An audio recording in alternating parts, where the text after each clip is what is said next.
Welcome to another episode of last week's Comics Today. It's somewhat of a catch-up week, so there are some additional books in here. Let's get straight into it. Black Hammer Reborn, issue 7. This is a Colonel Weird issue, and Colonel Weird is my favorite character in all of Black Hammer, and I sort of equate him to Marvel's The Watcher.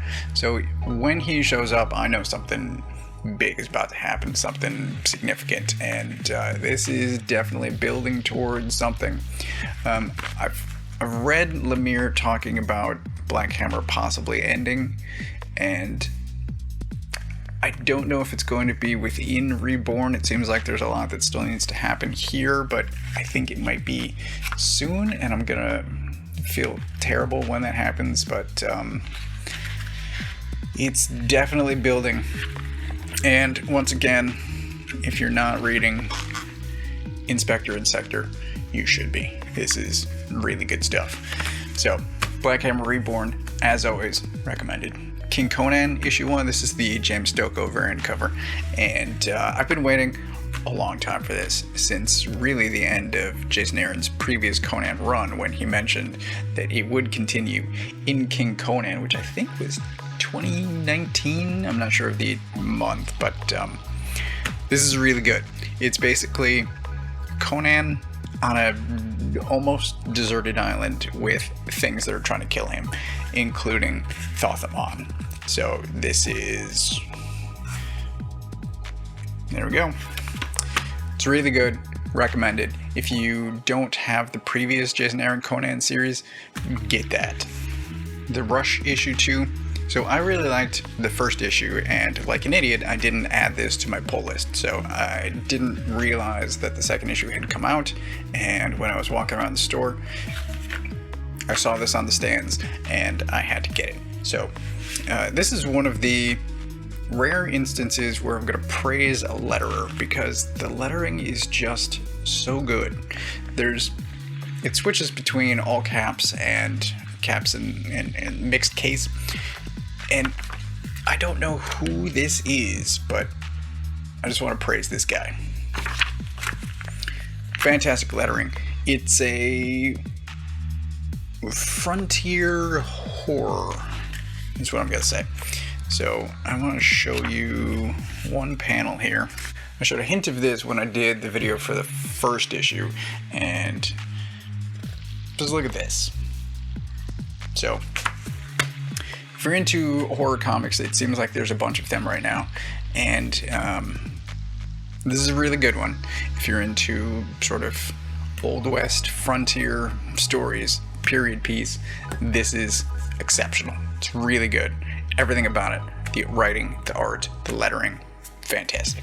Highly recommended. A Righteous Thirst for Vengeance, issue 3. I wasn't a fan of the first issue, and I almost didn't pick up the second, but the store manager at my comic shop is a big fan, and it was close enough as far as the first issue goes for me to try out the second issue. Second issue was good. Third issue is great. The cover is a minor spoiler because these scenes actually happen. It's really good. I'm not going to tell you anything about what the story is. Please just read it. It is really good.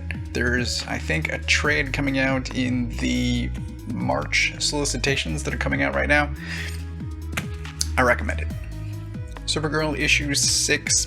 It seems like, I mean, it's an 8-issue miniseries, but it seems like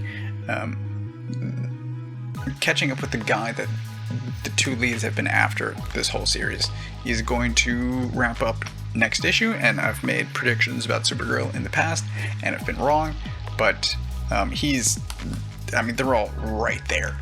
And if that happens in issue 7, then I think issue 8 would be wrap up. So getting back to Crypto, who we haven't seen since the first issue, and then getting the other lead back to her planet, I suppose. But it is really good. In this issue, we get to see the destruction of Krypton and the aftermath, specifically everything happening with Argo City from Supergirl's perspective, and it is terrible. It's really well done here, but what happens and the telling of that story again from her perspective is tragic. It's not good. Also, between this and King's other book that I'm about to talk about, he's really sweary this month. Example.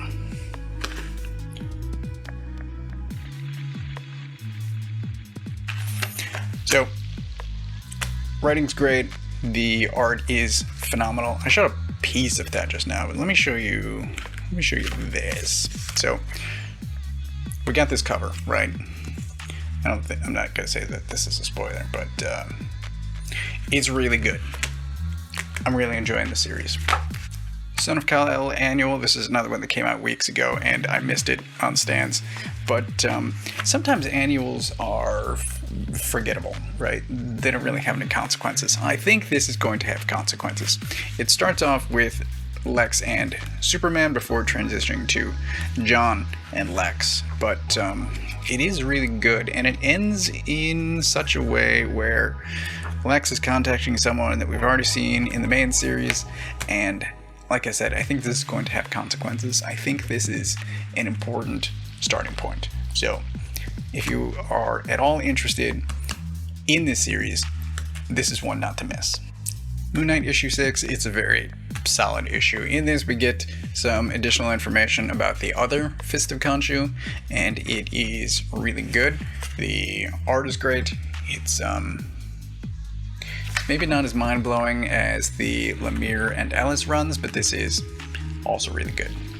Batman Catwoman issue 9, this is hopefully the last time that I'm going to complain about Liam Sharp on art, but I think it is valid because look at what he's doing here. What the hell is that? What is that? And I was talking about, so just opening to a random page, talking about King swearing this month. It's chock full of, I don't know, almost. I recently read the Grant Morrison Arkham Asylum, and this is reminiscent of the art on that. It's, I don't know.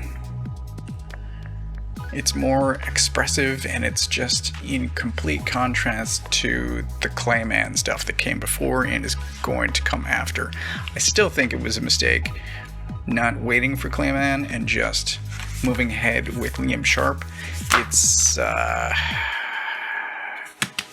they messed up. Almost lastly, also the Barbaric hardcover came out. This is the first 3 issues, and in here there is, at the very back here, it says part 2. So this is coming soon. I don't think there's a date on any of this yet. I don't think. But this is really good. If you didn't read the first miniseries, get this hardcover. It's fantastic.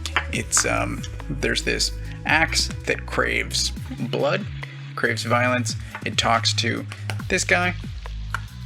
I don't know what else to say. The art is fantastic. The writing is great. And it's highly recommended. Let me just show you. So here's just a snippet.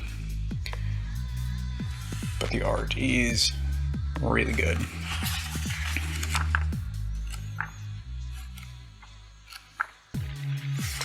Here's an action scene. Really good. Glad this is continuing. Looking forward to that. Also, this came in the mail. So, I had been replacing my Atomic Robo soft covers with the hard covers anytime he was doing a new Kickstarter. I would just add on one of the previous hardcovers, and there was a sale, I think post or Black Friday, somewhere thereabouts, and I just grabbed the 5 hardcovers that I didn't already have. So all of those came in the mail, and for anyone unfamiliar with Atomic Robo, it took me a long time to get into this because initially this is the first volume, and in here he's fighting Nazis, and I just sort of thought it was kind of a Hellboy clone, and it's so much more than that. Once it gets past, I mean, it jumps around the 20th century, so those first volumes. Here we go. So there's a brain in a robot suit. But those first volumes were just fun, pulpy stories, and then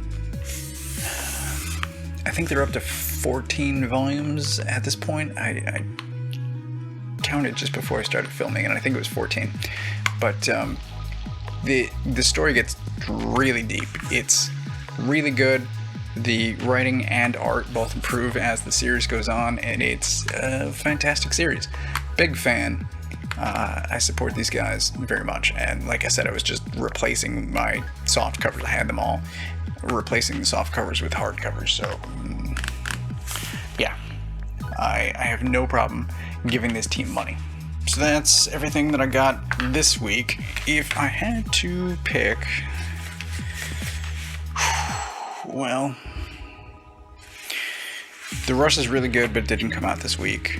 And A Righteous Thirst for Vengeance might be my pick of the week. Let me see. Supergirl is also really good.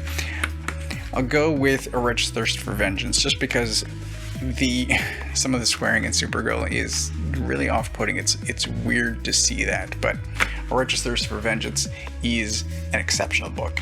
Big fan. I, as always, get my comics from a local comic shop. If you don't know where yours is, you can use this URL to find the one closest to you. Thanks for watching.